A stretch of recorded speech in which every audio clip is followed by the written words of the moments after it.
Hi there, and welcome to this recording of the sixth session of Paul's Fast Forward. Hope you've had a great few weeks since the last session. If you're catching up via this, so just a quick reminder of where we're aiming for. Remember the jar. We're aiming to see if to filter out some of the rocks that actually aren't as important as we thought they were.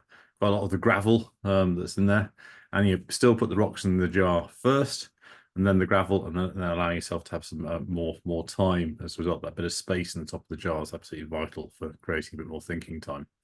And so it's just these sort of three principles. The first thing is think first, make sure you've got that thinking time in the diary every day. Hopefully that's now an established habit. You're taking an action towards any of your goals, personal goals. We're going to come on to group goals in a second. And taking action towards it every single day, regardless of how small it is. And very importantly, you're also making sure you've got a good variety of beacons that you've got in the diary, one every day, preferably later on, really sustains energy. So we're going to be talking a bit more about the groups you're involved with and plans that you plan and thinking time with those groups as well today. But before we do, just a quick update on the vegetables, etc. So I know everyone's keen on that. So yeah, you can see there that the courgettes are planted. Got the gnome watering them there. Spinach is coming up, so that's good. We've also got some celery, which are growing for the first time, which hasn't been planted out yet, but still growing well on that front. And we've also got some apple trees you see in the foreground there, some of the old vegetable patch I have. The blossom of an apple tree. And actually it's apples that I wanted to sort of move on to next. These are Lord Lambourne apples. So if you've got a Lord Lambourne apple, easy for me to say, and I've got a Lord Lambourne apple. If we pull them together, we've got two apples. Yeah, so hopefully the maths are okay with everyone so far. But it's actually very different when it comes to ideas. If you've got an idea and I've got an idea, if we pull them together, essentially there are kind of four ideas now floating around in our combined heads. And actually, if you get into the right environment at the right time, have the right trust involved and prepared to actually spend some time together, actually you can come up with a whole sort of barrel load, using the apple analogy of ideas, and create something which is a lot better as a result. So a whole load of eco-friendly light bulbs emerge from that. So that's what I wanted to talk about today. And I want you to think about a few questions. You might want to kind of pause the video as you go through while you kind of answer these. I'm not going to go, I'm not going to sort of wait on the video for the right amount of time, as we will in the live session. But just pause as you go through these questions. So the first thing I want you to think about is, who do you have shared plans with in life? Okay, so obviously there's probably people involved in your immediate sort of family, if you like, people maybe you live with, if that's you, or it might be other members of the family that you have shared plans with. It could be organizations you're involved with, teams, charities, social organizations, things in your community, etc. It could be, well, it almost certainly is, your team at work. And most people listening to this are involved in teams at work. So, and it might be several teams at work, or there might be sort of related activities that you get involved with that are to do with work that you have shared plans with. So just pause for a moment, maybe pause this video, just think about, who do you have shared plans with in life in all those different contexts.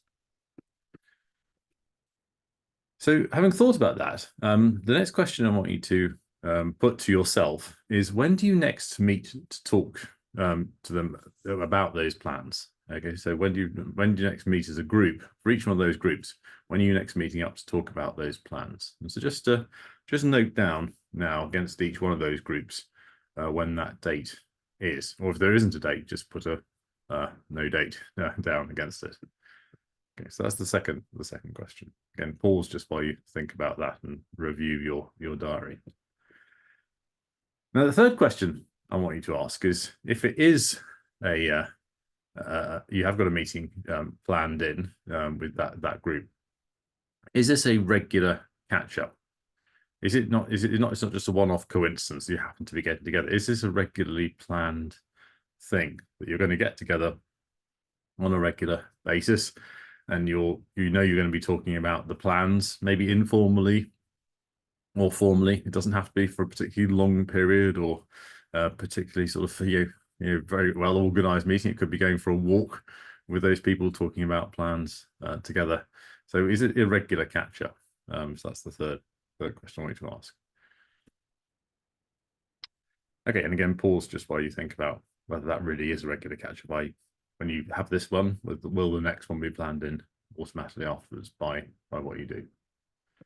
And then the fourth question about this is that is the environment and the timings about right? So do you have to do you set the right environment, outdoors, indoors, in a group, in a meeting, and do you have about the right amount of time on this regular catch up to talk about those plans, to mull things over informally, formally, whatever is appropriate for those groups? You don't necessarily have to have a strategy day with your family. It needs to be something that that is appropriate and works for you. So really, having thought about those four questions, what I'd like you to think about is do you need to put something more regular in place for those people, informally or formally? So you've got those groups meeting to talk about those plans that kind of affect you all, to share ideas with each other, to develop them, to create that whole sort of barrel of light bulbs, if you like. So is it regular? And are you doing it in the right environment, or do you need to tweak how that's done to make it more effective? And even the timings, are they kind of a convenient time for people? Is the length of the catch up about right? It might just be a few minutes, once a month. It might be a couple of hours, once a quarter or something like that. But have you got the timings and the environment and the regularity about right for those groups? Because if you do get it right, in those groups, you've got all those groups that you're involved with, that you have shared plans with. If you are sharing ideas in the right environment, at the right regularity, for the right amount of time, you are going to create that whole barrel of light bulbs and become more focused in the groups that you're working out, and create more thinking time. So again, with the pause fast forward so far, we've thought about more for yourself to date. This is now starting to think a bit more about teams. So good luck with that. Let me know how you get on, and I'll see you on the next session in a couple of weeks' time. Bye for now.